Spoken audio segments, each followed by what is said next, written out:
Hello friends, स्वागत है आपका एक बार फिर से आपके अपने लीगल चैनल सूक्ष्म प्रहार में। मैं हूं एडवोकेट सनी शर्मा।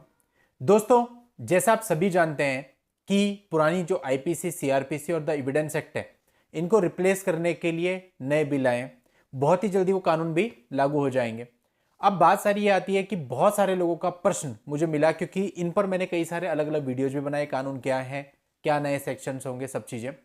तो अभी कुछ समय से मुझे एक प्रश्न आ रहा था कि सेक्शन 498 है आईपीसी जो है, स्पेसिफिकली नए कानून आने से इस पर क्या प्रभाव पड़ेगा, इस पर एक आप डिटेल्ड वीडियो बना दीजिए। तो दोस्तों, नए कानून आने से 498 है आईपीसी पर क्या प्रभाव पड़ेगा, आज का वीडियो स्पेसिफिक किसी चीज पर आधारित है। और उम्मीद करता हूं कि ये वीडियो से आपको काफी कुछ सीखने को भी मिलेगा, आपके बहुत सारे डाउट भी क्लियर हो जाएंगे। बस शर्त यही कि वीडियो को पूरा जरूर देखिएगा, बीच में स्किप मत करना और समझना। देखिए, है क्या कि अब जब नए बिल आएंगे 498 आईपीसी लगेगा। अब इसे समझने से पहले हमें यह जानना बहुत जरूरी है कि 498 आईपीसी के ट्रायल में इतना ज्यादा समय क्यों लगता है। बहुत सारी जगहें हैं जहां पे 8 साल, 10 साल, इवन 12-12 साल तक भी हमने केस देखे, और बहुत सारी जगह ऐसी हैं जहां पे 3-3, 4-4 साल तक केस ही स्टार्ट नहीं हो पाता। इतना ज्यादा समय क्यों लगता है? अब देखिए, हम स्टार्टिंग से इसके समझेंगे, तभी हमें पता भी चलेगा कि नए कानूनों से हमें क्या क्या फायदा मिलेगा इसके पूरे ट्रायल में। सबसे पहला टाइम लग जाता है पुलिस के एंड पे। आप में से बहुत सारे लोग इस चीज के गवाह होंगे कि पुलिस के पास एफआईआर होती है और उसके 1 साल के बाद जाके आपकी चार्जशीट फाइल होती है। मेरे खुद के केस में 2021 में एफआईआर हुई थी, अब जाके 2023 जुलाई में फाइल हुई। और ऐसे ही बहुत सारे मामले हैं जहां 1 साल, 1.5 साल, 2 साल बाद पुलिस वाले अपनी मनमर्जी से चार्जशीट को फाइल करते हैं। जो कानूनी समय उनके पास होता है 90 दिन का, उसका पालन नहीं करते हैं, यानी कि अपने हिसाब से चार्जशीट फाइल करते हैं। तो बंदे का 1 साल, 1.5 साल तो इसी चीज में खराब हो जाता है। सेकंड, जब चार्जशीट कोर्ट में आ जाती है तो दोस्तों अपियरेंस पे ही फाइल 2-2, 3-3 साल तक पड़ी रहती है। यानी कि प्रॉपर एक्यूज पर्सन को बहुत सारी जगह ऐसी हैं जहां समन इशू नहीं होते। हमारे यहाँ की अगर मैं बात करूं, मेरे 498 के जो फ्रेश मामले हैं, जो कि पिछले 1.5 साल से पड़े हैं अपियरेंस पे, अभी तक किसी में भी कोई समन इशू नहीं है एक्यूज पर्सन को। और बहुत सारी जगहों पे ऐसा होता है कि समन इशू ही नहीं किया जाता, सीधा वारंट उनके घर पे आ जाता है। इस तरह की प्रक्रिया भी है। वो उसे कैसे दिखाते हैं, फाइलों में तो ऑब्वियसली दिखाते ही है कि समन किया गया, लेकिन एक्चुअल में फिजिकली उनको कोई समन मिलता ही नहीं। अब ये सारी प्रक्रियाएं जिसकी वजह से क्या होता है कि बहुत ज्यादा समय खराब हो जाता है। यानी अपीयरेंस आपकी 2 साल बाद हुई, 1-1.5 साल आपका पुलिस खा गई, 3.5 साल तो आपके ही चले गए। अभी तो केस शुरू ही नहीं हुआ। अब आप जाओगे, बेल लोगे, उसके बाद आप पे चार्ज फ्रेम होंगे, इन सारी चीजों में भी 6 महीना, साल भर निकल जाता है। उसके बाद जाकर के एविडेंस की स्टेज आती है। अब मान लो पुलिस वालों ने 10 से 12 गवाह दिखाए, या 10 दिखाए, 8 दिखाए, कितने भी गवाह मान लेते हैं, मिनिमम 8 पकड़ लेते हैं, 8 गवाह हैं जिसमें कुछ पुलिस वाले भी हैं। अब इनकी गवाही होनी है। अब एक गवाह को बुलाया जाता है, वो पहले समन पे आता नहीं है, और गवाह प्रस्तुत होने में ही 6-6 महीने, साल भर लगा देता है, स्पेशली अगर वो पुलिस वाले हैं, क्योंकि पुलिस वालों का ट्रांसफर हो जाता है। अब मान लो ट्रांसफर किसी और जगह पे हो गया, दूसरा वो यूज्ड टू होते हैं, उनको डर लगता नहीं, उनको पता होता है कोर्ट से समन आया, हम इससे कितना लिंगर ऑन कर सकते हैं। वो तब तक लिंगर ऑन करते रहते हैं जब तक कि कोर्ट गवाह को वारंट इशू नहीं कर देता, जब तक उनका आना उन्हें लगता है ये अब जाना पड़ेगा।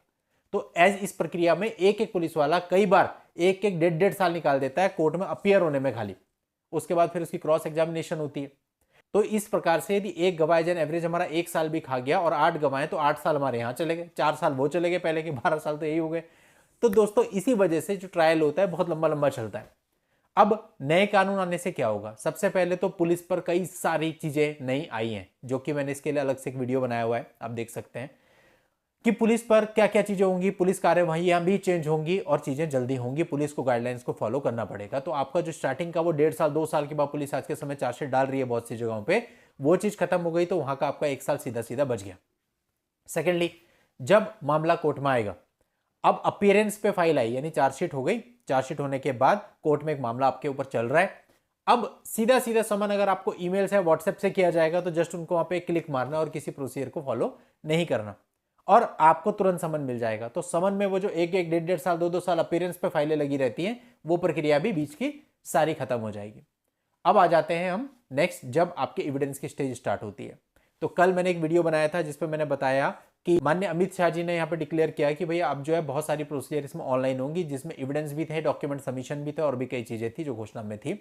तो दोस्तों, अगर ऐसा होता है तो जितने भी गवाह हैं, अगर वो नहीं आ पा रहे, मान लो पुलिस वाला कहीं और पोस्टेड है और उसकी ऑनलाइन गवाही हो जाती है, ऑनलाइन माध्यम से उसके एविडेंस रिकॉर्ड हो जाते हैं, तो ऐसे में वो सारा समय बच जाएगा जो कि वो अपने अपीयरेंस में निकाल देता है। कई बार 1 साल निकाल देता है, 6 महीने निकाल देता है, 1.5 साल निकाल देता है। वो सारा का सारा आपका समय सेव हो गया। और एक गवाह में अगर आपने अपना 6 महीने भी सेव कर लिए, 10 गवाह है तो 5 साल तो आपके ऐसे ही बच गए। तो दोस्तों ट्रायल पर बहुत बड़ा प्रभाव पड़ने वाला है। इसके अलावा भी बहुत सारी चीजें होती हैं जो कि ऑनलाइन होने से आपको बहुत फायदा हो जाएगा। इसके अलावा मैंने बताया था जेल की प्रक्रिया भी अब ऑनलाइन है। कई बार होता है दोस्तों कि जिसकी गवाही होनी है वो जेल में, तो इसमें भी समय बहुत खराब हो जाता है। इसके अलावा दोस्तों और भी कई चीजें हैं जो कि ऑनलाइन माध्यम से होंगी, तो इससे क्या होगा, आपका टाइम बचेगा। यानी कि जहां आपका ट्रायल 10 साल चलता है वहां आप 4 साल 5 साल ही चलेगा, यानी आधे से भी कम समय आपका हो जाएगा, जो कि एक बहुत बड़ी चीज है। अब जिन लोगों ने अभी तक केस में नहीं पढ़े उन्हें तो सुन के लगता है 4 साल 5 साल बहुत ज्यादा है, लेकिन जो बेचारे झेल रहे हैं 10-10 साल से, उनको बोले 4 साल तो कहेंगे अरे यार कितनी अच्छी चीज है ये। तो कहने का मतलब अगर प्रक्रिया इतनी शॉर्ट भी हो जाती है तब भी कहीं ना कहीं होगा कि चलो ठीक है, जितना आपका डायवोर्स हुआ उतना ये भी निपट गया। अदरवाइज आज के समय पर तो आदमी के सामने सबसे बड़ी समस्या यही है कि इतना लंबा ट्रायल चलाएं कैसे। डायवोर्स भी मिल जाता है फिर भी ट्रायल चलता रहता है, तो आदमी बड़ा मुश्किल में होता है। तो इसलिए दोस्तों नए कानूनों से डेफिनेटली आपको इस चीज में फायदा मिलने वाला है।